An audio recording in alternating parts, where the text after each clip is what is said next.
और चलिए आगे बढ़ते हैं। वहीं अखिलेश यादव अब हड़बड़ा गए हैं, गुस्सा गए हैं और भड़क गए हैं, क्योंकि योगी आदित्यनाथ ने एक दिन पहले ये कहा था कि लाल टोपी काले कारनामों से जुड़ी हुई है, और उसको लेकर कह रहे हैं अखिलेश यादव अब कि मुख्यमंत्री को हर जगह लाल लाल नजर आता है, लाल इमोशन है और हमारे मुख्यमंत्री में इमोशंस नहीं है। क्या कुछ कहा है, सुनवाते हैं आपको।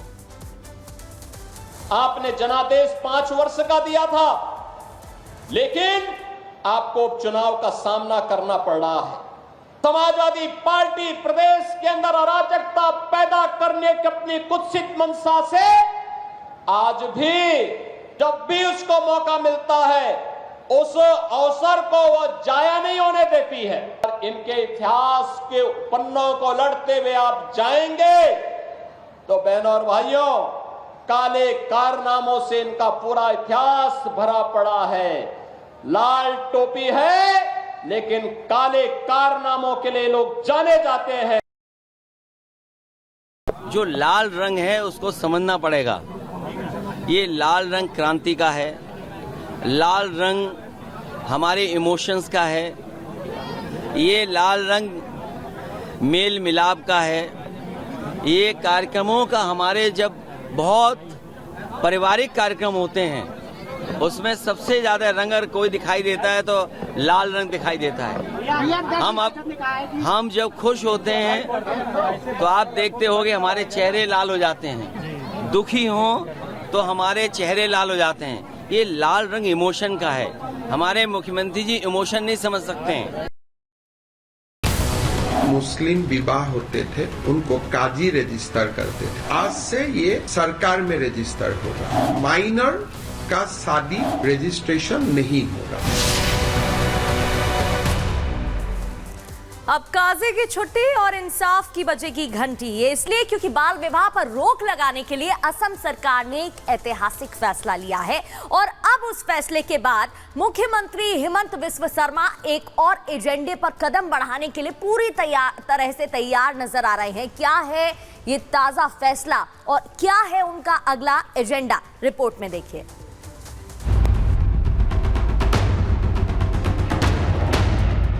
अब तक आपने कहावत सुनी होगी, जब मियां बीबी राजी तो क्या करेगा काजी। लेकिन अब असम में शादी में न तो मियां की मर्जी चलेगी न बीबी की मनमर्जी, और काजी को तो कोई पूछने वाला भी नहीं मिलेगा, क्योंकि अब असम में मुस्लिम समुदाय में होने वाली शादियों का रजिस्ट्रेशन काजी नहीं बल्कि सरकार करेगी। दरअसल बीते गुरुवार को असम विधानसभा में मुस्लिम शादियों और तलाक रजिस्टर करने वाले 90 साल पुराने कानून असम मुस्लिम marriage and divorce registration act 1935 को रद्द करने का बिल पास कर दिया गया।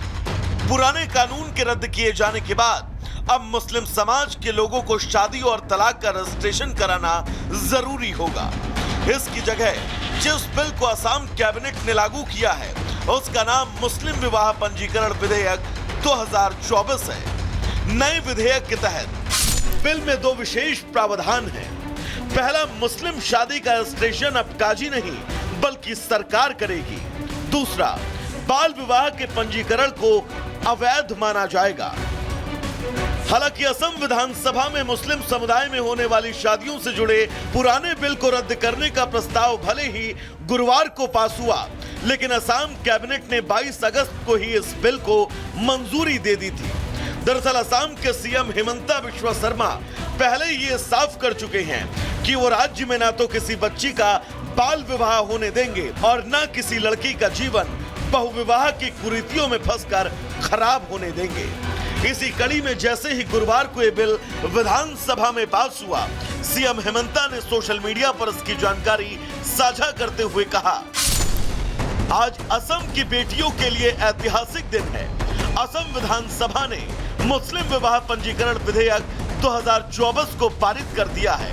इस नए कानून के लागू होने के बाद नाबालिग से विवाह की पंजीकरण एक कानूनी अपराध माना जाएगा। इसके अलावा मुस्लिम विवाह का पंजीकरण अब काजी नहीं बल्कि सरकार करेगी। हमारी सरकार का एक ही उद्देश्य है, बेटी चाहे मुस्लिम हो या हिंदू, उसके साथ अन्याय नहीं होना चाहिए। हालांकि हिमंता सरकार ने फैसला राज्य में नाबालिग बच्चियों की शादी और बहुविवाह की कुरीतियों पर रोक लगाने के लिए लिया, लेकिन आदत से मजबूर विपक्ष इसमें भी खामियां ढूंढता नजर आया। लेकिन विपक्ष न तो खुले तौर पर बिल का विरोध कर सका और न ही समर्थन। आपको बता दें कि जुलाई में जारी इंडिया चाइल्ड प्रोटेक्शन की रिपोर्ट में बाल विवाह से निपटने के लिए असम सरकार के प्रयासों की सराहना की गई। रिपोर्ट में दावा किया गया है कि असम सरकार के प्रयासों से राज्य में बाल विवाह के मामलों में जबरदस्त कमी आई है। खासकर 2021 और 2022 और 2023 और 2024 के बीच राज्य में 20 जिलों में बाल विवाह के मामलों में 81% की कमी आई है। जाहिर है सीएम हेमंता के फैसले का सीधा असर अब असम में दिखने लगा है। ऐसे में विपक्ष का विरोध बेशक बेमानी है। Bureau report, Republic Bharat.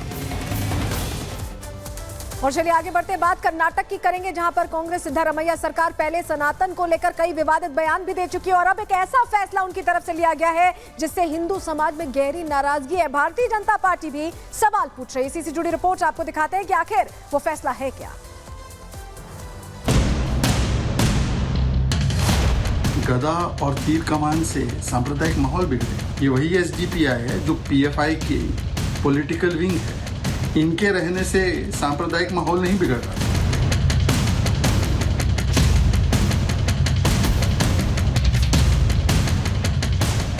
कभी राम मंदिर की प्राण प्रतिष्ठा का विरोध, कभी सनातन धर्म के खिलाफ बेतुके बयान और अब भगवान राम और हनुमान का अपमान। कांग्रेस का एक बार फिर सनातन विरोधी चेहरा बेनकाब हो गया है। ऐसा इसलिए क्योंकि कांग्रेस को अब भगवान राम के धनुष और भगवान हनुमान की गदा से भी दिक्कत होने लगी है। कर्नाटक के कोप्पल में कांग्रेस के सिद्धारमैया सरकार ने एक ऐसा फरमान जारी किया है कि घमासान शुरू हो गया। ये सारा विवाद कोप्पल की सड़कों पर हिंदू धर्म के प्रतीक लैंप पोस्ट को लेकर हुआ है।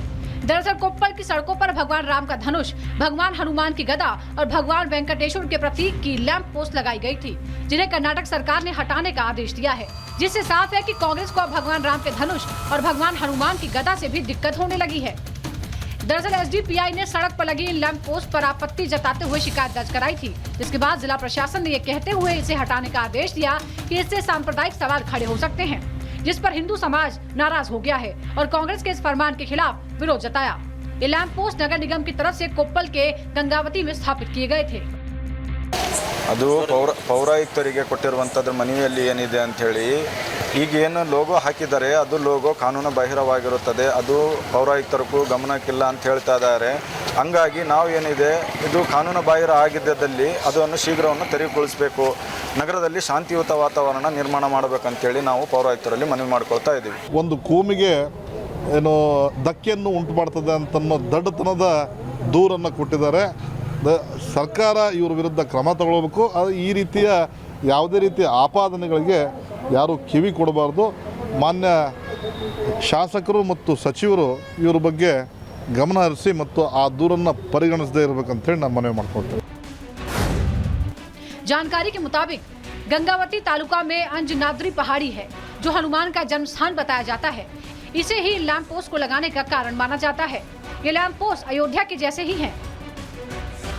लेकिन कांग्रेस की सिद्धारमैया सरकार ने लैंप पोस्ट को हटाने का फरमान जारी करके अपना सनातन विरोधी चेहरा फिर सामने ला दिया है।